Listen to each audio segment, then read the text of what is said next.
الحمد لله رب العالمين والعاقبة للمتقين والصلاة والسلام على سيد الأنبياء والمرسلين محمد وعلى آله وصحبه أجمعين أما بعد أعوذ بالله من الشيطان الرجيم بسم الله الرحمن الرحيم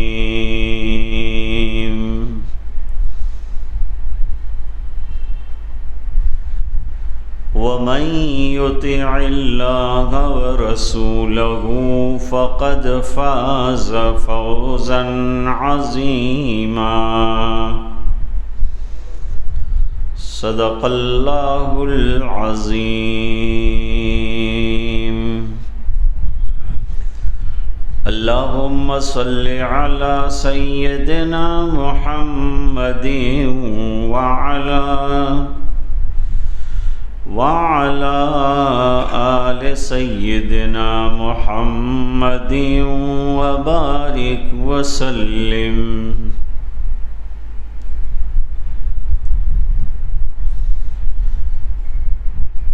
ربیع اول کا مہینہ جاری ہے.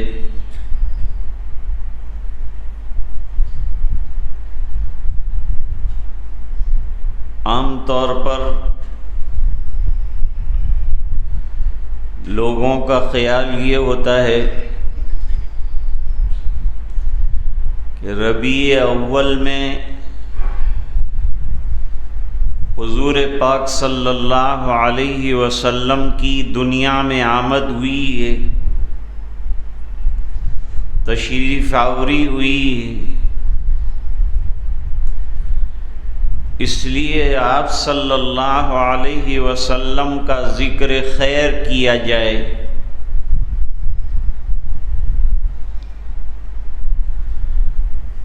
اور ذکر خیر آپ صلی اللہ علیہ وسلم کا بڑی چیز ہے، عبادت ہے.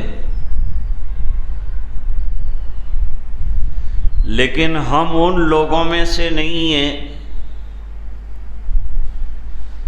جو آپ صلی اللہ علیہ وسلم کا ذکر صرف چند دنوں کے لیے کرتے ہیں.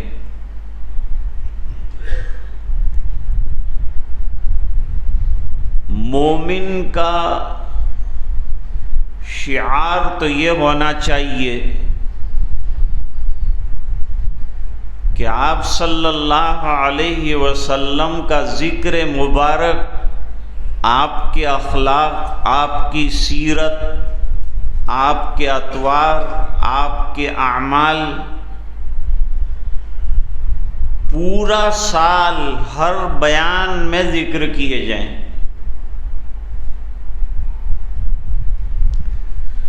وہ بیچارے کم ظرف لوگ ہیں جنہوں نے دنیا کے اور بڑے لوگوں کی طرح حضور کے ذکر کو اس ایک مہینے کے ساتھ مخصوص کر دیا.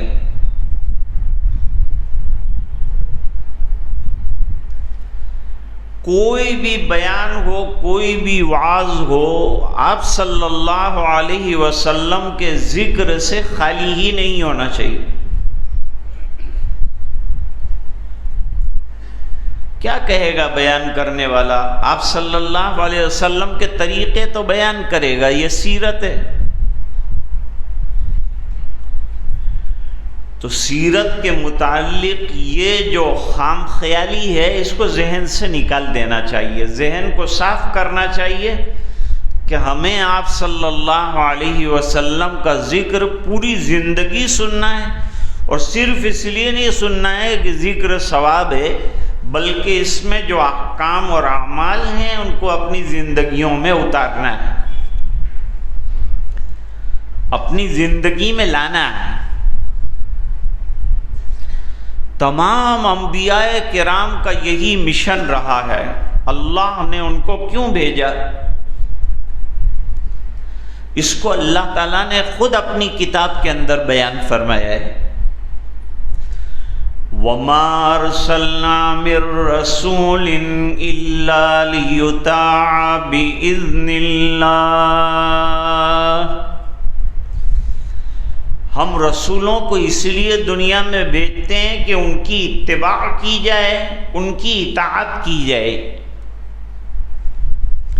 ان کی فرمانی برداری کی جائے، اور یہ بھی اللہ کے احکام کے ماتحت ہو کر کی جائے۔ جس طرح سے انبیاء کی پیروی کرنے کے لیے اللہ نے فرمایا ہے، اس طریقے سے اللہ کے رسول صلی اللہ علیہ وسلم اور انبیاء کرام کی پیروی کی جائے گی، اتباع کی جائے گی۔ یہ اصل سیرت ہے، یہ اصل ذکر ہے۔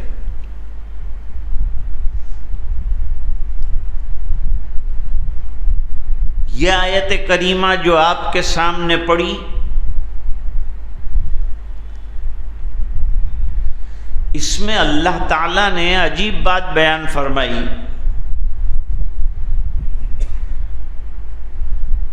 کہ دنیا اور آخرت کی کامیابی کا دار و مدار کن چیزوں پر ہے، کن باتوں پر ہے، کن احکام پر ہے، کن اعمال پر ہے۔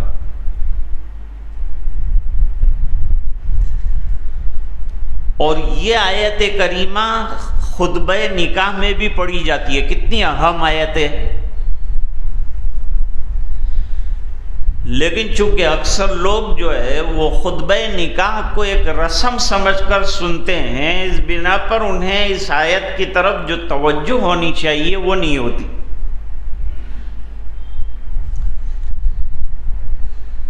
آیت تو شروع ہوتی ہے آگے سے، آگے فرمایا یا ایھا الذین آمنوا اتقوا اللہ وقولوا قولا سدیدا۔ اے ایمان والو، اللہ سے ڈرو۔ اب اللہ سے ڈرنا ہر ایک مسلمان کے ذمہ لازم ہے، چاہے وہ عالم ہو، چاہے غیر عالم ہو، چاہے خاص ہو، چاہے عام ہو، چاہے شہری ہو، چاہے دیہاتی ہو، ہر ایک کے لیے جو ہے اللہ سے ڈرنا یہ راس الطاعات، یہ نکاح کے موقع پر بڑا اہم پیغام ہے کہ بھائیو اللہ سے ڈرو اور اللہ کے حقوق ادا کرو، بندوں کے حقوق ادا کرو، اپنے معاملات کو صحیح کرو۔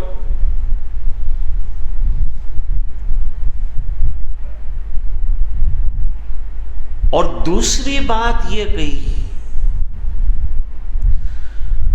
وَقُولُوا قَوْلًا سَدِيدًا، اور اپنی باتوں کو سیدھا رکھو، سچا رکھو، درست رکھو۔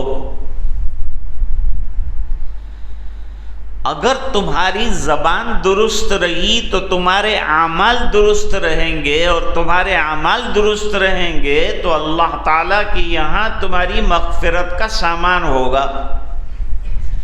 اور مغفرت سے بڑی کیا چیز ہے بتائیے ایک ایمان والے کے لیے؟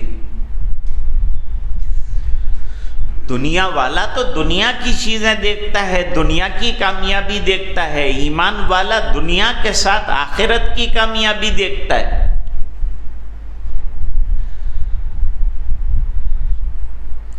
اور دوسری بات یہ فرمائی کہ تمہارے اعمال کی اصلاح ہو جائے گی تمہاری زبان کی اصلاح سے۔ زبان سچ بولے گی تو انسان کا جسم سچے اعمال انجام دے گا۔ زبان کی حفاظت بہت ضروری ہے۔ زبان ہلائی تو نکاح ہو گیا، زبان ہلائی تو نکاح ٹوٹ گیا۔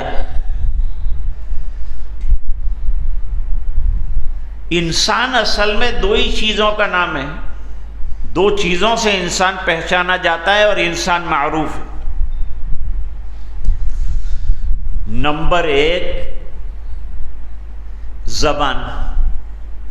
جب بولے گا تو آدمی کی حقیقت کھلے گی کہ اس کے اندر کیا خوبیاں ہیں، کیا صلاحیتیں ہیں، کیا کمزوریاں ہیں، اس کے دل میں کیا چل رہے ہیں خیالات، اس کا اندازہ زبان سے ہوگا. دل کی مثال ایک دیگچے کی طرح ہے اور زبان کی مثال چمچ کی طرح ہے. دیگچے میں جو ہوگا وہ چمچ میں آئے گا.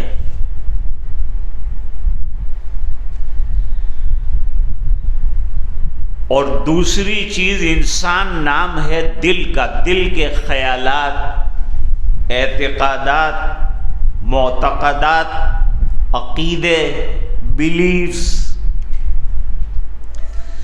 ایمان کہاں ہوتا ہے؟ دل میں ہوتا ہے. کفر کہاں ہوتا ہے؟ دل میں ہوتا ہے.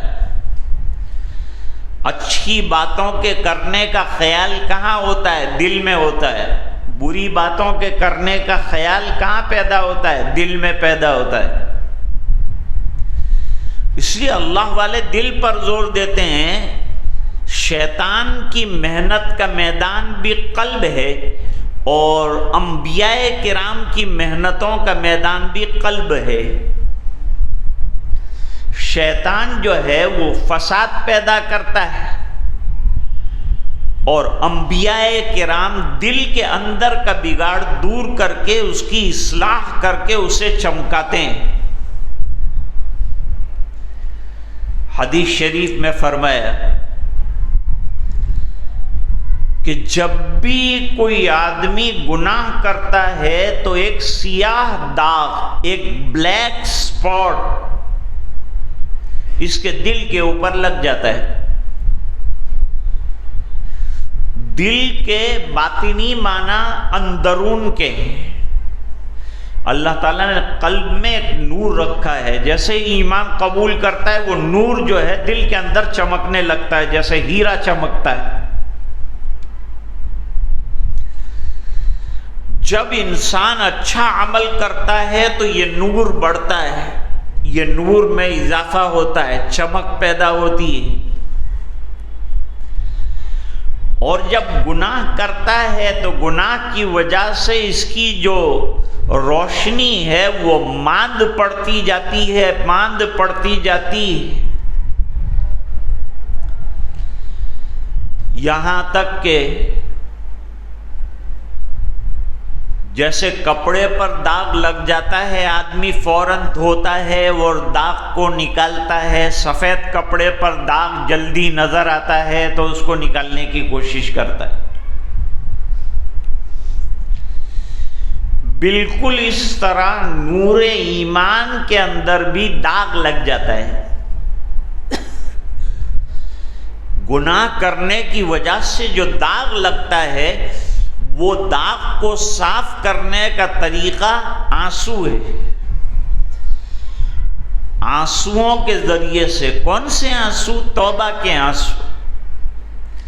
جیسے کپڑا صاف کرنے کے لیے کاغذ پر نشان بن گیا، اس کے دور کرنے کے لیے، ریمو کرنے کے لیے کچھ نہ کچھ چیزیں لگائی جاتی ہے. اس طرح دل کو صاف کرنے کے لیے جو گناہ کے دھبے لگ گئے ہیں وہ گناہ کے دھبوں کو دھونے کے لیے توبہ کے آنسو کی ضرورت. پھر حدیث شریف میں فرمایا تائب من الذنب کمن لا ذنب لہ. جب انسان رو لیتا ہے اللہ کے حضور میں اسے احساس ہونا چاہیے. آدمی توبہ کب کرے گا، کب روئے گا اللہ کے حضور میں، کب مانگے گا؟ اسے احساس جب پیدا ہوگا.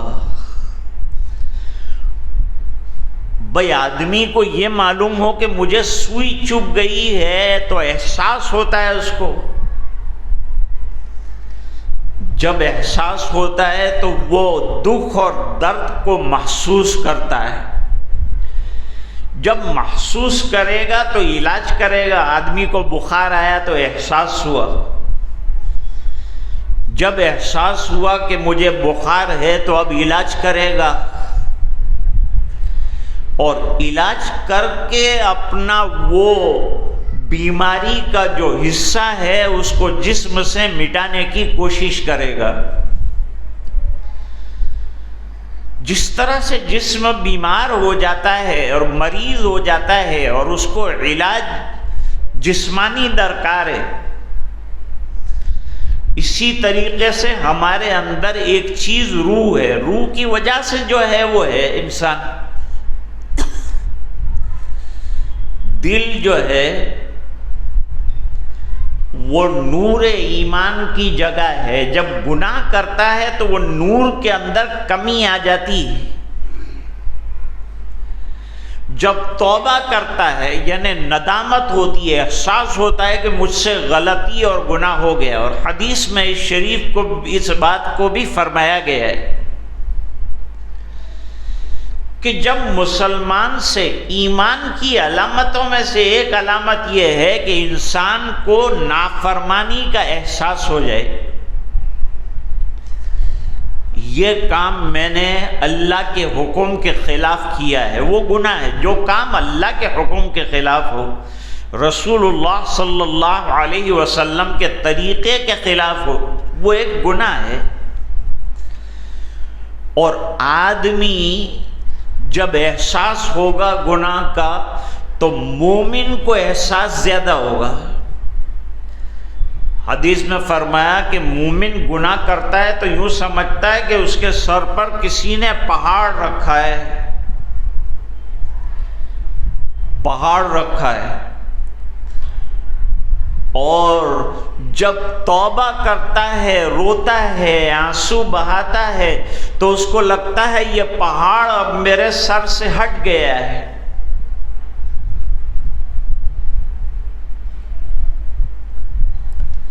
گناہ کا بوجھ کم ہو گیا ہے۔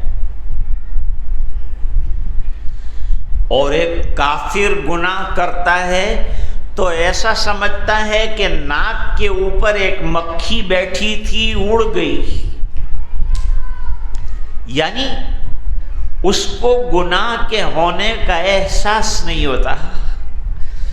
جب احساس ہی نہیں ہوگا تو آدمی بیماری کا احساس نہیں ہے تو علاج کرے گا ہی نہیں۔ وہ اور خطرناک چیز ہے کہ آدمی بیمار ہو اور بیماری کا احساس بھی نہ ہو تو آدمی علاج نہیں کرے گا تو وہ بیماری رفتہ رفتہ پورے جسم کو اپنے گرفت میں لے لے گی۔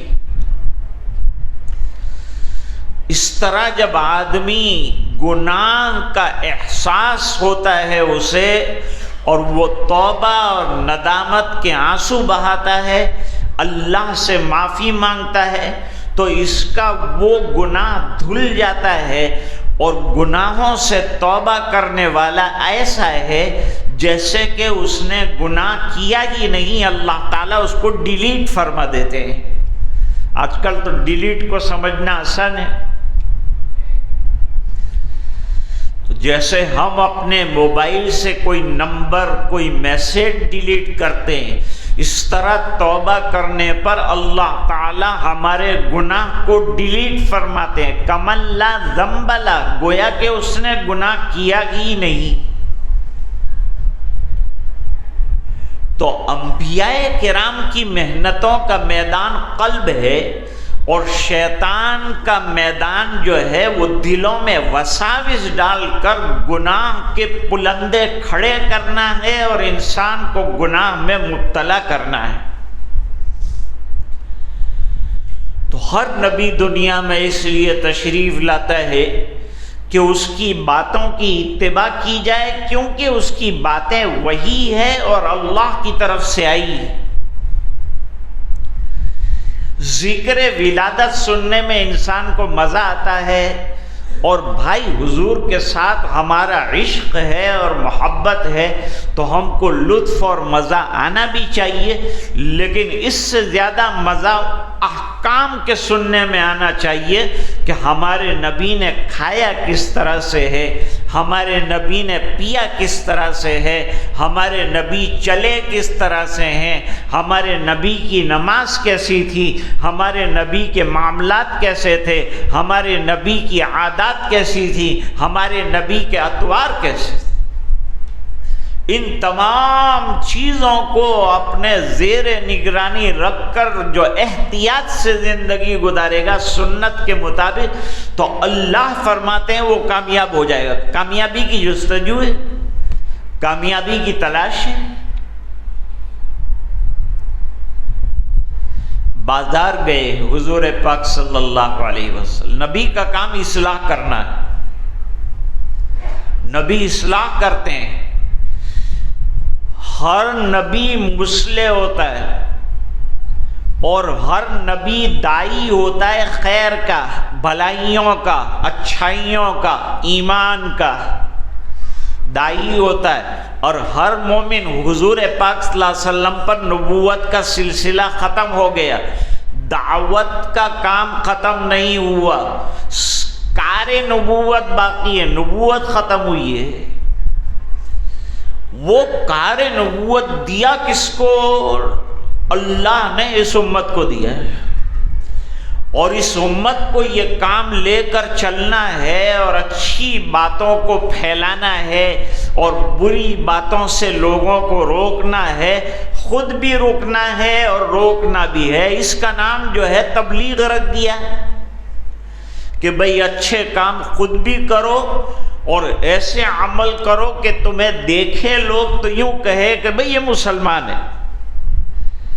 اخلاق ایسے ہوں کہ دیکھ کر یوں کہیں کہ بھئی وہ نبی جو ان کے تھے ان میں جو اخلاق کی بات دیکھی جاتی تھی اور پائی جاتی تھی اور پڑھی جاتی تھی اور سنی جاتی تھی، وہ الحمدللہ اس چلتے ہوئے مسلمان کے اندر نظر آنا چاہیے۔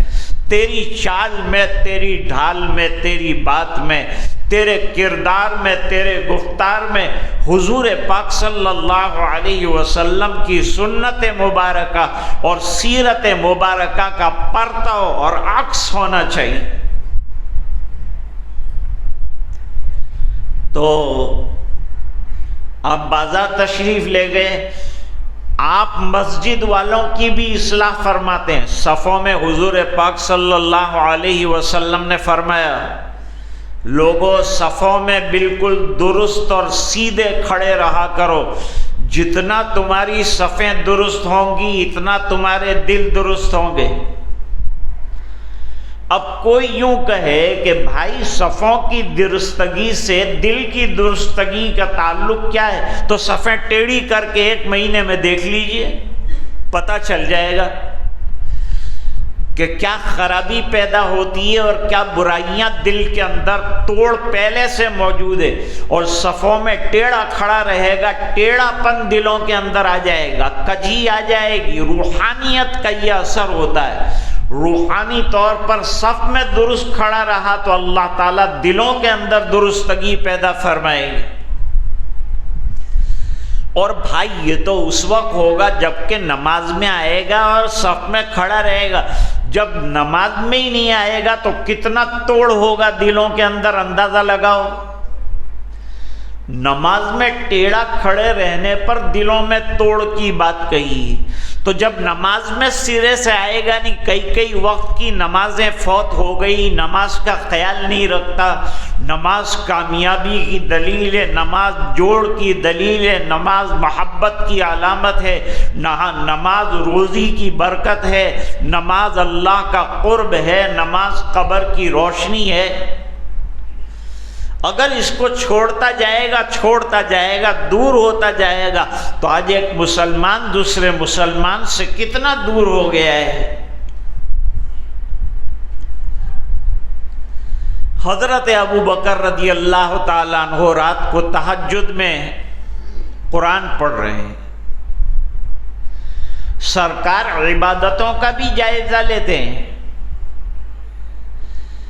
اور خواص کی عبادت کا جائزہ لیتے ہیں۔ عوام کی عبادت تو ہے اپنی جگہ، لیکن حضرت صدیق تو خواص میں سے افضل البشر بعد الانبیاء بلا فصل کے حضرت ابو بکر رضی اللہ تعالیٰ عنہ کا نمبر ہے، اور مقام اتنا اونچا کہ خلافت اور جانشینی ملی حضور پاک صلی اللہ علیہ وسلم کے بعد تو حضرت ابو بکر رضی اللہ تعالیٰ عنہ کو عطا کی گئی، کیونکہ وہ بہترین انسان ہے۔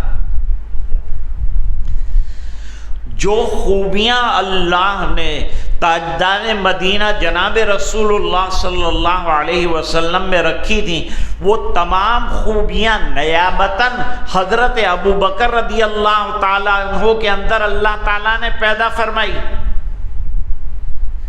اس کی دلیل بھی حدیث میں ہے۔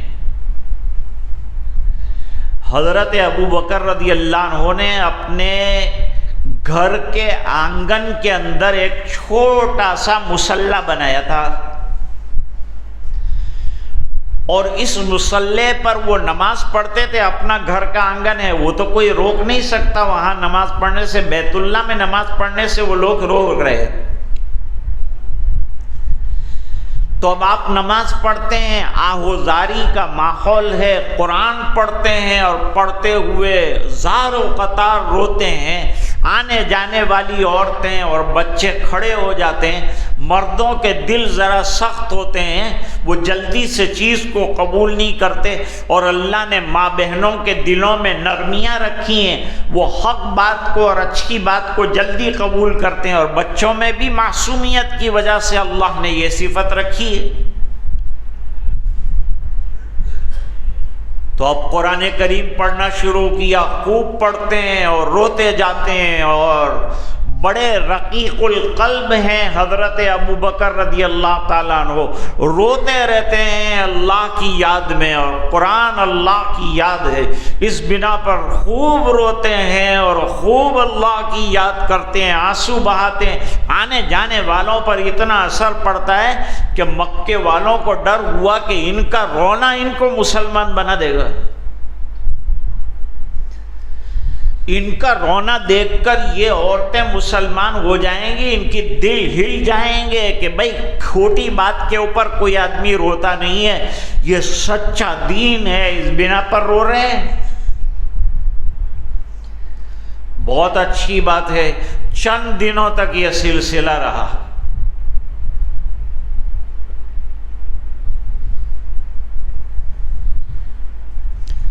چند دنوں کے بعد مشرکین میں کھلبلی مچی اور پابندی لگائی کہ خبردار یہ محلے کے اندر اور آنگن کے اندر تم نہ ذکر کرو گے، نہ قرآن پڑھو گے، نہ نماز پڑھو گے، نہ رونا دھونا رکھو گے۔ جب زیادہ فورس ہو گیا حضرت ابو بکر رضی اللہ تعالیٰ عنہ پر، تو انہوں نے حضور کو بتائے بغیر رات کو رخت سفر مکہ چھوڑنے کا طے کر لیا۔ جہاں نماز نہیں پڑھنے دیتے، جہاں عبادت نہیں کرنے دیتے، جہاں اللہ سے کنیکشن قائم نہیں ہو سکتا، ایسی جگہ سے تو ہجرت کرنا اچھا ہے۔ ایسی جگہ کو چھوڑو جہاں دنیا ملتی ہے لیکن دین نہیں ملتا۔ ایسی جگہ رہ کر کیا کریں گے جہاں مادہ ہے لیکن روحانیت نہیں ہے، رہ کر کیا کریں گے؟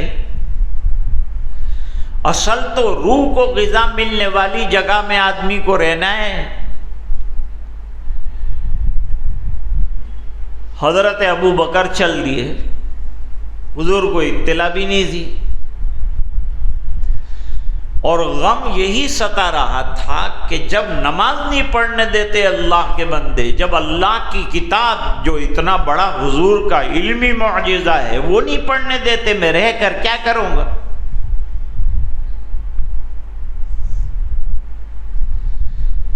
جنگل کے اندر چلے جا رہے تھے، صحرا میں چلے جا رہے تھے، وہاں مکے کا ایک سردار ملا۔ مکے کے سردار نے پوچھا ابو بکر کہاں جا رہے ہو؟ کہا تمہارے شہر میں نہ نماز پڑھنے دیں، نہ قرآن پڑھنے دیں، نہ رونے دیں، نہ ذکر کرنے دیں، وہاں رہ کر کیا کروں؟ اس لیے میں مکہ چھوڑ رہا ہوں۔ اس نے کہا نہیں، آپ جیسے حضرات اگر بستی میں نہ رہے تو بستی کی خیر نہیں، بستیوں کی جو خیر ہے وہ رونے دھونے والوں سے ہے، اللہ والوں سے ہے۔ اگر یہ رات کو رونے والے نہ رہے تو تمہیں دن کو ہنسنا نصیب نہیں ہوگا، تم کو دن میں خوشیاں نصیب نہیں ہوں گی۔ یہ جو چہل پہل نظر آتی ہے سب اللہ والوں کی آغوزاریاں اور ان کی نمازیں اور ان کی عبادتوں کا خلاصہ ہے۔ وہ مشرک کو یہ بات سمجھ میں آ رہی ہے، ارے آپ بے سہاراؤں کا سہارا، یہ حضور کی صفت، آپ یتیموں کا ملجا اور ماوا ہیں، حضور کی صفت، آپ بیواؤں کا سہارا ہے، حضور کی صفت، آپ دوسروں کا بوجھ اٹھاتے ہیں، آپ ضعفاء کی مدد کرتے ہیں، آپ مظلوموں کی مدد کرتے ہیں، آپ صلہ رحمی کرتے ہیں، آپ مہمان نوازی کرتے ہیں۔ یہ سب خوبیاں ابو بکر آپ میں ہے، اور اتنی خوبیوں کا آدمی جب چلا جائے گا تو شہر میں رہ کیا جائے گا؟ شہر تو خوبیوں والے سے چمکتا ہے، جیسے آسمان چاند کے ذریعے سے اور آفتاب کے ذریعے سے چمکتا ہے۔ تو علماء نے لکھا کہ نسبت اتحادی جسے کہتے ہیں وہ حضرت محمد الرسول اللہ صلی اللہ علیہ وسلم سے منتقل ہو کر حضرت ابو بکر رضی اللہ تعالیٰ عنہ میں آئی تھی۔ یہ اتنا بڑا کمال اللہ تعالیٰ نے حضرت ابو بکر رضی اللہ تعالیٰ عنہ کو عطا فرمایا تھا، وہ سمجھا بجھا کر حضرت ابو بکر رضی اللہ عنہ کو اپنی فیور میں لے کر مکہ مکرمہ لایا، اور پھر دوبارہ آپ کی مصلی گاہ اور آپ کی نماز کی جگہ آباد ہو گئی۔ پھر دوسری مرتبہ حالات آئے تھے، لیکن جو صفات اصالتاً تاجدار مدینہ جناب رسول اللہ صلی اللہ علیہ وسلم میں پائی جاتی ہے، وہ تمام نیابتاً حضرت ابو بکر صدیق رضی اللہ تعالیٰ عنہ میں پائی جاتی ہے۔ اس کے باوجود جو ہے نماز کی اصلاح فرمائی حضرت ابو بکر رضی اللہ تعالیٰ عنہ بہت آہستہ قرآن پڑھ رہے تھے تہجد میں۔ حضور نے پوچھا کیوں آہستہ پڑھتے ہو؟ کہا میں جسے سناتا ہوں وہ بہرا گونگا تو ہے نہیں، اس لیے زور سے پڑھنے کی ضرورت نہیں۔ حضور نے فرمایا تم ذرا اپنی آواز کو بلند کرو۔ اب امت میں دوسرے درجے کے انسان ہیں حضرت فاروق اعظم رضی اللہ تعالیٰ عنہ، ان کی تہجد کو چیک کیا، وہ زور سے پڑھ رہے تھے۔ کہا میں سونے والوں کو جگاتا ہوں اور شیطان کو بھگاتا ہوں۔ فرمایا تم اپنی آواز کو ذرا آہستہ کرو۔ دیکھو اصلاح کی کہ نہیں؟ عبادت کی، طاعات کی بھی اصلاح کرتے ہیں، تو معاملات کی کیوں نہیں کریں گے اصلاح؟ اخلاق کی کیوں نہیں کریں گے اصلاح؟ بڑوں کی کیوں نہیں کریں گے اصلاح؟ جب حضرت ابو بکر کی کر رہے ہیں، جب حضرت فاروق اعظم رضی اللہ تعالیٰ عنہ کی کر رہے ہیں، ارے چھوٹے بچے کی کر رہے ہیں، بڑوں کی کر رہے ہیں، تو حضور تو اصلاح کے لیے، نبی اصلاح کے لیے دنیا میں آتا ہے، دعوت دینے کے لیے آتا ہے، اور دعوت دیتا ہے اصلاح اخلاق کی۔ تو بازار میں تشریف لے گئے۔ اب بازار میں بیچنے کا اور فروخت کرنے کا ایک طریقہ ہوتا ہے، بیپاریوں کا اور تاجروں کا اپنا ایک طرز ہوتا ہے، ایک ٹرینڈ ہوتا ہے۔ اس ٹرینڈ سے وہ لوگ کام کرتے ہیں، وہ کام کرنے کی ایک ریت ہے، کام کرنے کا ایک طریقہ ہے۔ ان کے ذہن میں اور حاشیے خیال میں بھی یہ بات نہیں تھی کہ ہم لوگ جو کر رہے ہیں یہ غلط کام کر رہے ہیں، کیونکہ وہ ٹرینڈ تھا بازاروں کا، اسی طرح سے کاروبار ہوتے تھے۔ تو اناج کی گونیاں رکھی ہوئی ہیں، بوریاں رکھی ہوئی ہیں اناج اور غلوں کی، ایک تو اناج کی کمی وہاں۔ ایک اناج کی بوری میں حضور پاک صلی اللہ علیہ وسلم نے ہاتھ ڈال دیا، اوپر سے غلہ بالکل خشک اور ڈرائی تھا، لیکن اندر جب دیکھا تو ذرا گیلا نظر آیا۔ وہ گیلا حصہ حضور پاک صلی اللہ علیہ وسلم نے باہر نکالا اور وہ صحابی جو فروخت کر رہے تھے ان سے پوچھا کہ بھئی یہ کیا ہے؟ جواب دیا کہ حضور یہ سوکھے غلے کو اوپر رکھتے ہیں، لوگ اوپر والا دیکھتے ہیں جیسے ہمارے یہاں اچھے اچھے آم اوپر رکھتے ہیں، سڑے ہوئے نیچے رکھتے ہیں، ڈبہ فروخت کر دیتے، اور اچھے کے اندر بیچ میں گپلے والا مال جیسے کہ قصاب کرتا ہے کہ اچھا اچھا گوشت آپ کو دکھایا، چھیچڑے بھر کے دے دیے۔ تو ایک مزاج ہوتا ہے بیپاریوں کا اپنا۔ حضور نے فرمانا دھوکہ بالکل نہیں کاروبار کے اندر۔ حضرت ہم تو دھوکہ نہیں دے رہے، یہ تو سب کا طریقہ ہے۔ فرمایا طریقہ غلط، من غشنا فلیس منا، جو کسی مسلمان بھائی کو یا کاروبار کے اندر کسی کو بھی دھوکہ دے دے وہ جماعت مسلمین میں سے نہیں ہے۔ چیز کی کھوٹ کو حدیث شریف میں فرمایا بیان کر دو۔ آپ کپڑا دے رہے ہیں اس میں کمی ہے، بتاؤ کہ کپڑے کا یہ حصہ اتنا خراب ہے، اتنا اچھا ہے۔ اب کمال آج کل یہ ہو گیا ہے کہ جو خراب والا ہے اس کو فیشن کہہ کے کھپا دیتے ہیں۔ جیسے کہ کپڑا خریدنے کے لیے آیا، کپڑا اس نے خریدا، بھائی اس کا کلر تو نہیں نکلے گا، اس نے کہا جیسے جیسے دھوتے جاؤ گے ایسے ایسے نئے نئے رنگ اس کے اندر آتے جائیں۔ اب یہ کیا ہے؟ یہ ایک قسم کا دھوکہ ہو گیا۔ فرماتے ہیں ایسا دھوکہ نہیں دیا جائے گا، بلکہ اوپر نیچے سب ایک ہونا چاہیے، دغا بازی اور دھوکہ بازی۔ تو سرکار کیوں آئے ہیں؟ سرکار اس لیے آئے ہیں تاکہ اصلاح کریں لوگوں کی، عوام کی، ان کے معاملات کی، ان کے تجارتوں کی۔ یہ چیز سننے کے قابل ہے۔ ربیع اول میں اس کو بیان کرنا چاہیے اور ربیع آخر میں بھی اسی کو بیان کرنا چاہیے۔ معاملات کی اصلاح اور اپنے آپ کو درست کرنا، یہ سیرت نبوی صلی اللہ علیہ وسلم کا بڑا سبق ہے۔ نہیں ہوتا لیٹ میرا بیان، لیکن آج 3 منٹ لیٹ ہوا ہے۔ سامنے کی گھڑی 1:28 بتا رہی ہے۔ 3 منٹ کی معافی کے ساتھ میں آج کی بات کو ختم کرتا ہوں۔ وآخر دعوانا ان الحمد للہ رب العالمین۔